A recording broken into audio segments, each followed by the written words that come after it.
You ducked around. What did you find out?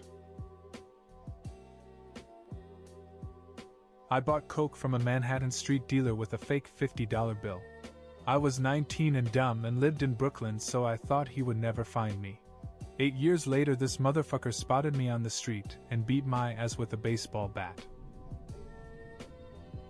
I'm actually surprised how good his memory is. You got unique features like looking like you've seen a ghost? Just because someone is friendly to you, it doesn't mean they are your friend. Yup. Had a co-worker at a new job who was super friendly and always offering to help me. She actually wanted my job, she'd been passed over for promotion, and was trying to compile some dirt on me and show that I was incompetent. In this case, I guess, she's the one who ducked around and found out because everyone realized what she was doing and she got fired. That your employer is not your friend. Nothing that isn't a signed contract has any relevance to it. Never trust the spoken word, even with witnesses. Anything in business, get in writing. You have a phone call? Follow up with an email and ask some sort of affirmating question they have to respond to. If you're seeking employment, get the offer in writing. Spoken words can be challenged, but written with a signature is much harder. My uncle took the kids, me, my brother and my cousins, to the go-karts when we were younger than what was allowed, ages between, I don't know, 8 through 10 or something? The owner was making an exception for us and was explaining how dangerous it can be if we don't follow the rules and how he could get in trouble if we didn't behave and drove slowly and cautiously. While he was talking, I was making funny gestures to show I was a big and strong kid. Like flexing or tiptoeing to make myself taller, normal kid stuff. The dude looked at me and said no one was going to drive because of me, and that I should have taken seriously what he was saying instead of goofing around. Boy, was everybody mad at me. It wasn't all that bad, but man, did that stuck with me? It's been like 20 years and I still remember that, lol. Railroad tracks are not a playground. R.I.P. My left foot. Edit. To all the people asking what happened. When I was around 12, I was walking along the tracks with my cousin when a train came around a bend. My foot got caught in the rails. Despite our best efforts, my foot and a bit of my ankle exploded off on contact. I got airlifted to a hospital where I got treatment, and I have been living with a prosthesis since. I am 19 now, so it's kinda normal to me now. I know this guy who told me he was playing around a stationary train with his friends when they were kids. One of his friends ran up to him screaming that the train ran over his arm. But everybody thought he was kidding because he looked fine. He was wearing a long-sleeved jacket that kind of held the arm together. And the weight of the train had pinched off the blood vessels, so there wasn't much blood. As he ran home, his arm fell out of his sleeve. 7g of mushrooms will in fact put you into another inescapable time-stop dimension for what feels 2 to 3 weeks within the 2-hour peak. While it feels like everything you know about the world becomes a distant memory that you possibly just made up. Pretty traumatic. On my 3rd time taking shrooms, I disrespected the drug by taking 3.5 grams and had a bad trip. The way your sense of time just vanished is crazy.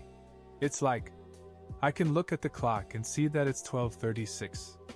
But I literally just don't understand the concept of 12:36. I had no clue what that means in relation to time. The passage of time was ambiguous. As well, I could look at the clock and see that 17 minutes had passed since I last looked. But then it simultaneously felt like a short period of time and a long period of time. That was the least of my worries though. In my head I was reducing myself to a primal animal. How the duck does this society exist? We're the only species doing this bullshit. Oh my god. One day everyone I know will be dead. I bet I'll be lonely. My parents. Oh no, they are gonna die too. What will I do then? Duck. One day I'll die. and similar, looping over and over in my head. I couldn't feel my body, and my mouth felt like a mechanical mechanism, rather than part of me. I was in a car with a sober person who was driving, and I knew I was moving around and generally looked like I was tripping gonads. And I was anxious the cops would somehow find out and show up. So I didn't want them parked, but I also didn't want them driving around. And we couldn't go to anyone's house because I absolutely refused to let her talk to or interact with anyone in any way. I had no desire to be seen in that condition. I was scared that I was literally going crazy. I saw the passage of a whole century and a half, 1920s, what I think might be the 2070s, needless to say. That was my last time taking shrooms. I've actually thought about taking a low amount again. But no. I never want to relive that horrible night. Sorry. By the way, I didn't intend to type this much when I started typing. If you turn 18 in jail, they transfer you to the adult side at midnight. They may or may not sing happy birthday sarcastically. Is that really true? Because people 18 to 21 are often also sent to juvie. Yep. I did some stupid things that got me in there. The county jail had a juvenile side and an adult side. I had to get rebooked at midnight and got transferred to the adult side. Not a great birthday.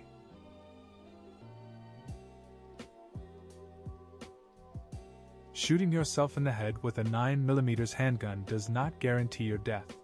Sometimes it results in losing your eyeball, marriage, job, and others' faith in you.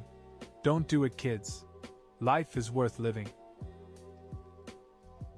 Hope you're doing better now, dude. Thank you. I'm much better now. It was a dark night at the beginning of my mental health recovery journey. Bad and misplaced choices were made. The road to recovery since then has been much more in my favor.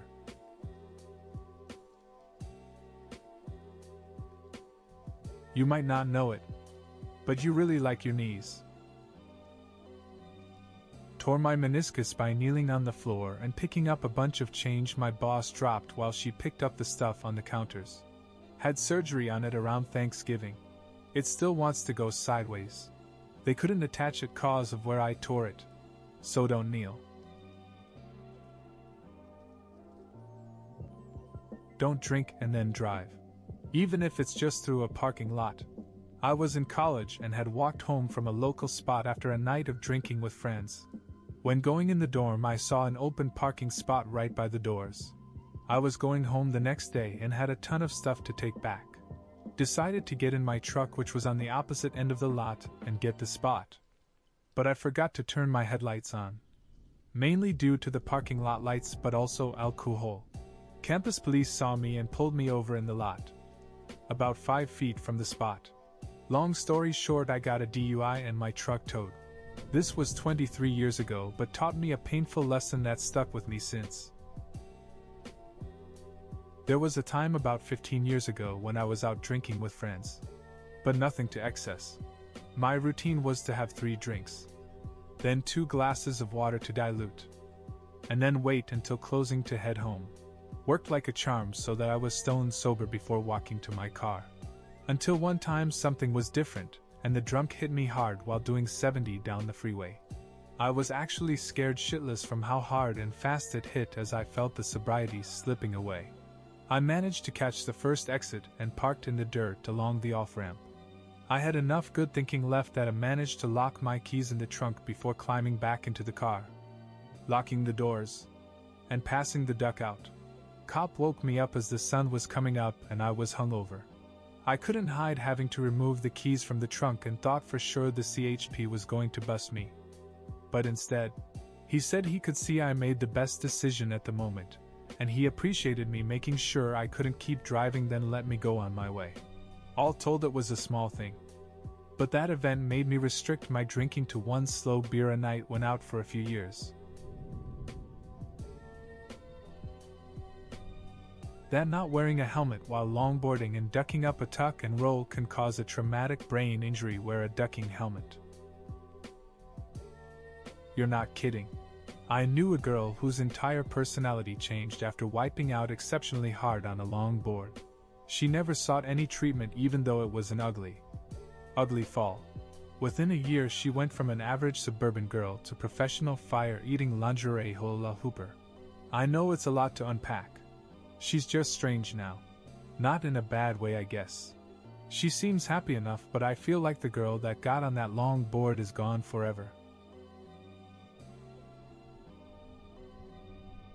Not all kids go to juv when you get arrested as a minor. Got choked by a meth head and was stuck in a holding cell with a lady talking to a wall while wearing a dress covered in blood. Took the law a lot more seriously after that. As a 22-year-old, I was confident that drinking alone was completely normal. Hell, it's just a few beers, right? I'm in my mid-30s and 2 years sober. Ducked around and really found out. Same. In college, everybody is an alcoholic. Sure, the drinking was more normalized. But getting blitzed 4 nights a week alone most definitely is not. Almost 6 months sober, second attempt after thinking I could handle my drinking after the first time. This comment made me realize that I might have actually had a drinking problem before COVID.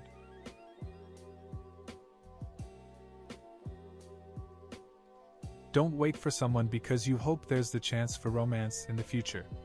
Even if they say it could happen one day, you shouldn't need to put your life on hold for them. Live in the here and now. And the right person will hopefully find you one day. My ex that I've been so deeply in love with has been sending me, "We're gonna get back together soon, girl, I just need more time," for months now. I feel absolutely frozen just waiting and waiting. I don't want to lose them, but it's hard. I want to see things, do things, meet people. I just feel like I'm gonna betray them if they actually do need more time. I feel like an AZ hole for wanting to try and move forward. Those car cigarette lighters that glow red are hot. Dad wasn't lying to me. Lost my thumbprint for a week or 2 on that one. Funny story. Just because it's not glowing red doesn't mean it's not hot. I too joined the No Fingerprint for a Week club. Don't have sex with your friends unless you're prepared to lose them entirely. I spent my whole 20s figuring out that if a MF likes or loves you, they will treat you kindly. If someone ain't treating you right, it's not your job to teach them how. Move on. It's for the better, and you will reach your destination quicker. I promise. I learned the hard way: if you're angry, irritated, tired, or fatigued, don't use a hammer. Duck with anything delicate or continue doing anything involving awkward movements, heavy labor, or requiring agility. You're probably gonna break something or hurt yourself. Other than injury, the duck-ups can get expensive. I've broken my thumb, fallen off a roof, broke dishes, fell through a fan, fumbled and nailed my foot to a sheet of plywood with a 5-inch framing nail, almost ripped an ear off, cut the tip of my thumb off twice, deep-fried my fingers, needed stitches from a pizza peel, ruined a GPU, detached a brake line dropping a caliper, stripped and cross-threaded many nuts and bolts. Edit. Wanted to add, not all of this happened at the same time. I'm 32 now, and most of it was through the ages 14 to 24. There's more, but I mentioned some of my notable injuries and duck-ups that I remember. Never get with someone who just broke up with someone. Don't be an open book, because you have nothing to hide. Sometimes you need to protect yourself. Being totally open about everything isn't a sign of pure honesty. You can be honest but decline to answer. People will use this information against you. It's not lying to just be private about your personal life. Listen to your instincts. Even if it seems rude or people think you're crazy. Get out of and away from people and situations that feel unsafe. Don't get in a vehicle with someone who is drunk or high or you even suspect it.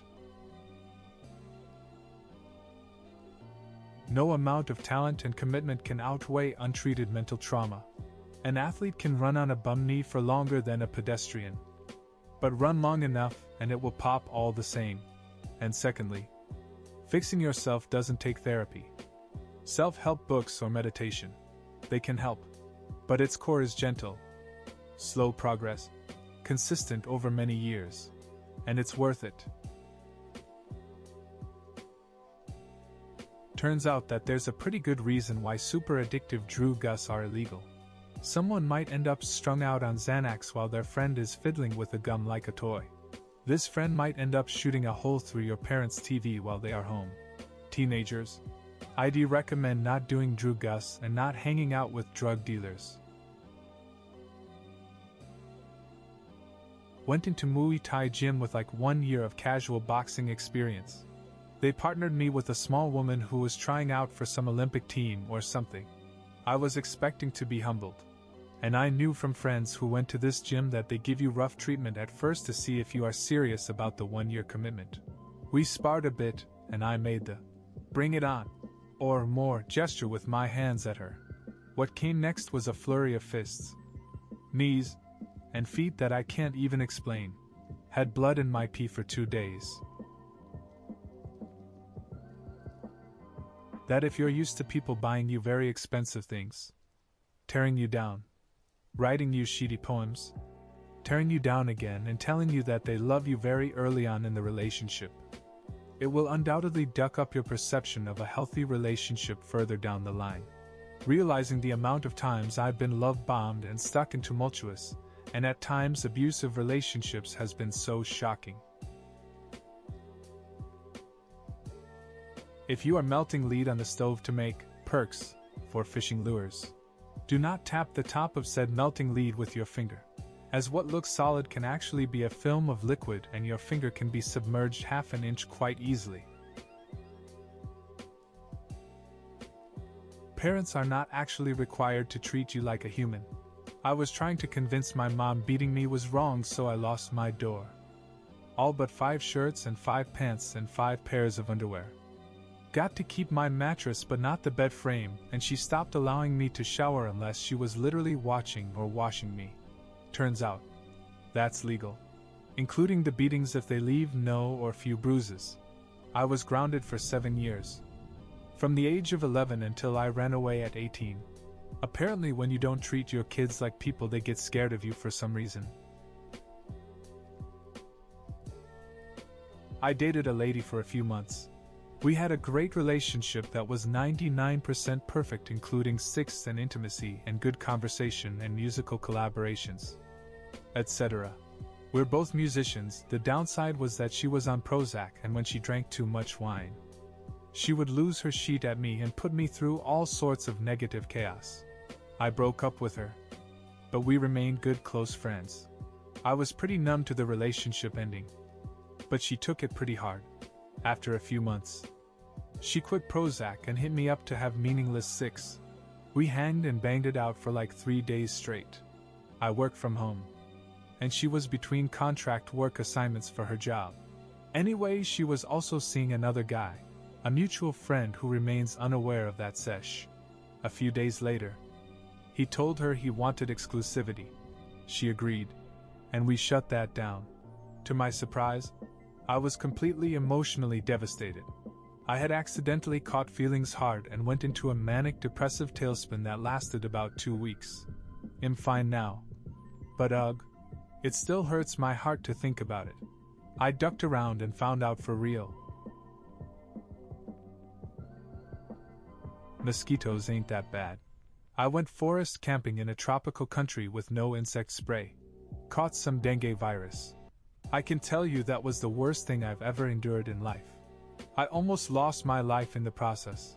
Long story short, I got the worst variant of dengue that made my blood platelet counts drop to critical level. I had to have a blood transfusion. Had 40+ degree fever every day for a week that I needed a dedicated nurse to physically cool my body down with wet towels because medications didn't work. I think I could barely get an hour of sleep a day because of the fever.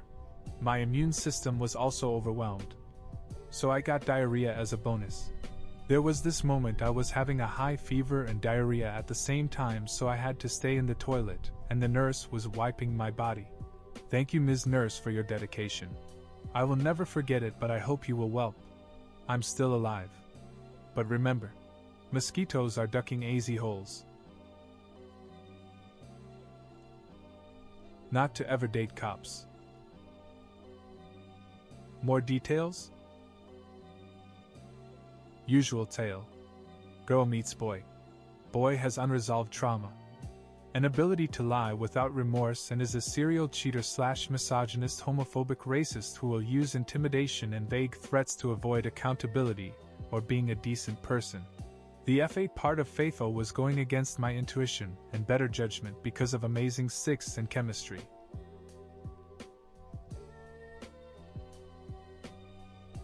Did coke one night, and it must have been cut with something because I immediately started feeling very faint.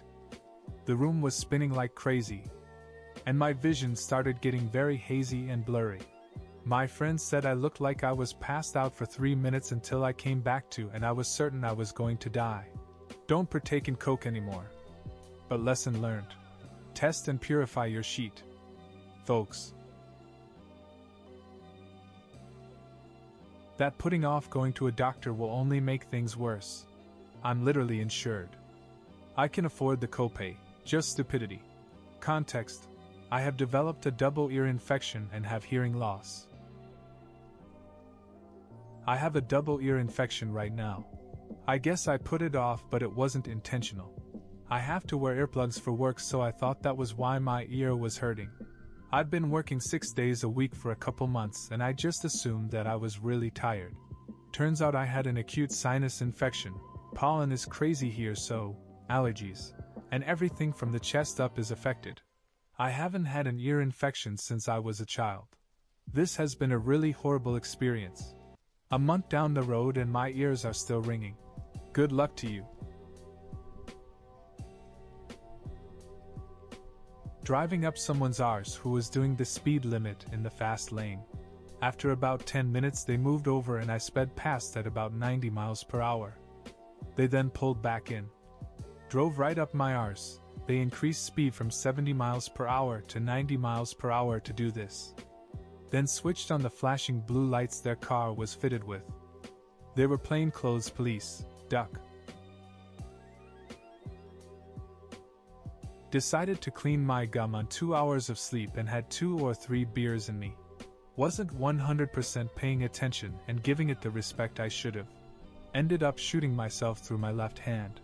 I forgot to clear the chamber before I pulled the trigger to release the slide, and my hand was in front of the barrel in anticipation to catch the slide as it came off.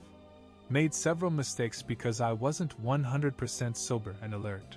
Paid dearly for it. I was left-handed before the incident. I played guitar before the incident. Not anymore.